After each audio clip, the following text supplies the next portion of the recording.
اگرچہ ابھی رمضان آیا نہیں لیکن آنے والا ہے، تو اپنے دل کو اب رفتہ رفتہ اللہ تعالیٰ کے ذکر کی طرف متوجہ کرے،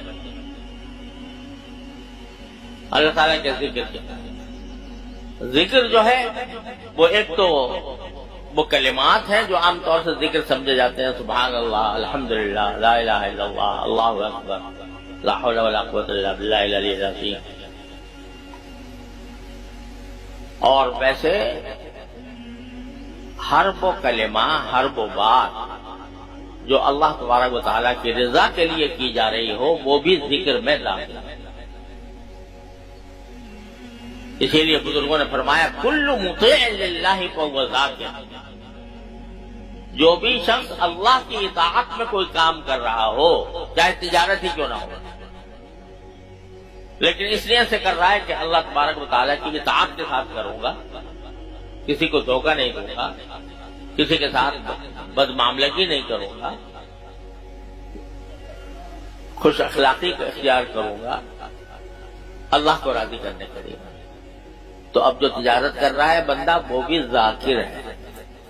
کل مطیع للہ فہو ذاکر، تو اب اپنے آپ کو ذکر کی طرف زیادہ سے زیادہ متوجہ کرنے کی کوشش کریں۔ رسول کریم صلی اللہ علیہ وسلم سے ایک روایت یہ مروی ہے کہ ایک مرتبہ آپ نے صحابہ کرام رضی اللہ تعالیٰ عنہم اجمعین سے فرمایا کہ جب تم مسجد آتے ہو اور نماز کے انتظار میں بیٹھتے ہو تو تم جنت کی کیاری میں کیوں نہیں سیر کرتے؟ جنت کی کیاریوں میں کیوں سیر نہیں کرتے؟ تو صحابہ کرام پوچھا یا رسول اللہ جنت کی کیاریاں کیا ہیں جن کی سیر کی جائے؟ تو آپ نے فرمایا سبحان اللہ والحمد للہ ولا الہ الا اللہ واللہ اکبر۔ جتنی دیر نماز کے لیے بیٹھے ہو، نماز کے انتظار میں، ایک تو اللہ تعالیٰ نے ہمارے اوپر یہ کرم فرمایا، یہ فرما دیا کہ جو نماز کے انتظار میں بیٹھا ہو وہ بھی نماز پڑھنے والے کے حکم میں، ایک تو کرم یہ فرما دیا۔ خاموش بھی بیٹھے ہو، انتظار میں بیٹھے ہو نماز کے، تو ایسا ہے جیسے نماز پڑھ رہے، ایک تو کرم یہ فرما دیا۔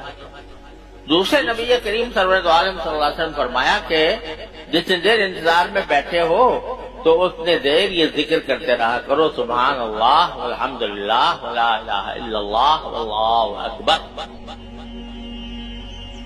تو کیا ہوگا؟ یہ ایسا ہوگا جیسے جنت کی کیاریوں میں تفریح کر رہے ہیں، کیونکہ اللہ تبارک و تعالیٰ نے یہ کلمات ایسے بنائے ہیں کہ جن کے ذریعے بندہ جنت کی کیاریوں تک پہنچنے والا ہے۔ ہمیں نظر نہیں آتا، ہماری نظریں کوتاہ ہیں، ہماری سمجھ محدود ہے، تو ہم ان کا صرف ترجمہ بھی کر لیں، ترجمہ ہی کر سکتے ہیں اور تو کچھ کر نہیں سکتے۔ تو سبحان اللہ کے معنی ہے اللہ تعالیٰ ہر عیب سے پاک ہے، الحمدللہ کے معنی ہے کہ ساری تعریفیں اللہ کے لیے ہیں، لا الہ الا اللہ کے معنی یہ ہے کہ اللہ کے سوا کوئی معبود نہیں ہے، اور اللہ اکبر کے معنی یہ ہے کہ اللہ سب سے بڑا ہے۔ بس ترجمہ ہی کر سکتے ہیں، اس سے آگے ان میں کیا انوار اور کیا اسرار اور کیا معارف اس میں پوشیدہ ہیں آج ہمارے سامنے نہیں ہے۔ جب جنت میں پہنچو گے تو اس وقت پتہ چلے گا یا اللہ سبحان اللہ کا کلمہ کیا تھا،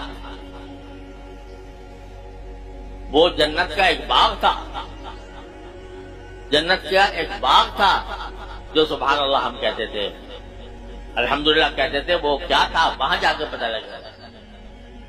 تو یہ ویسے ہی نہیں ہے کہ جنتر منتر پڑھ لیا، یہ کوئی جنتر منتر نہیں ہے، بلکہ اس کے ہر لفظ میں، ہر کلمے میں اللہ تبارک و تعالیٰ کی طرف سے ایسے انوار پوشیدہ ہیں جو کسی پر منکشف ہوتے ہیں۔ دنیا میں انشاءاللہ جا کر وہاں ملیں گے، پتہ چلے گا۔ اور ہمارے حضرت علامہ انور شاہ صاحب کشمیری رحمۃ اللہ علیہ فرمایا کرتے تھے کہ جنت کی نعمتوں میں ایک بہت بڑی نعمت یہ ہے کہ وہاں حقائق اشیاء منکشف ہوں گی، پتہ چلے گا کہ سبحان اللہ کیا چیز ہے، الحمدللہ کیا چیز ہے، تو وہاں جا کر تو انشاءاللہ ہر مسلمان اللہ تعالیٰ ہم سب کو پہنچا دے تو سب دیکھیں گے. لیکن بعض اوقات اللہ کے خاص بندوں پر اس کے انوار منکشف بھی کر دیے جاتے ہیں، تو وہ پہچانتے ہیں کہ سبحان اللہ کیا چیز ہے، الحمدللہ کیا چیز ہے. لیکن اتنا تو یقین ہونا چاہیے کہ سرکار دو عالم صلی اللہ علیہ وسلم یہ فرما رہے ہیں کہ یہ الفاظ پڑھنا، یہ کلمات ادا کرنا، یہ جنت کی کیاری میں سیر کرنے کے مرادف ہے. تو یہ ذکر کوئی مشکل کام، اس میں کوئی پیسہ خرچ ہوتا ہے، اس میں کوئی وقت لگتا ہے، اس میں کوئی محنت ہوتی ہے. اور یہ ذکر اس کے لیے اللہ تعالیٰ نے اتنا آسان کر دیا کہ نہ وضو کی شرط، نہ جنابت سے پاک ہونے کی شرط، نہ حیض سے پاک ہونے کی شرط، نہ قبلہ روح ہونے کی شرط، نہ بیٹھنے کی شرط، بلکہ جس حالت میں ہو کر سکتے ہو. اللہ نے آزاد دے قیام وقعود وعلی جنوبہم الذین یذکرون اللہ قیاما وقعودا وعلی جنوبہم. یہ وہ ہیں جو اللہ کا ذکر کرتے ہیں کھڑے بھی، بیٹھے بھی، لیٹے بھی. بستر پر لیٹ گئے ہو آرام سے، سونے کے انتظار میں ہو، ٹانگ پر ٹانگ رکھے ہوئے لیٹے ہوئے ہو آرام سے، اللہ میں کہتے ہیں میں نے اس وقت بھی تمہیں اپنے ذکر کی اجازت دے دی، اس وقت بھی کر لو. تو نہ کوئی شرط ہی نہیں لگا یہ لمحے، چلتے پھرتے اٹھتے بیٹھتے زبان پر اگر ذکر رہے تو یہ ذکر خالی نہیں جاتا. یہ ذکر چاہے زبان سے ہو رہا ہو، دل متوجہ ہو یا نہ ہو، دھیان ہو یا نہ ہو، کم از کم ایک عضو تو تمہارا اللہ کی یاد میں مشغول ہے.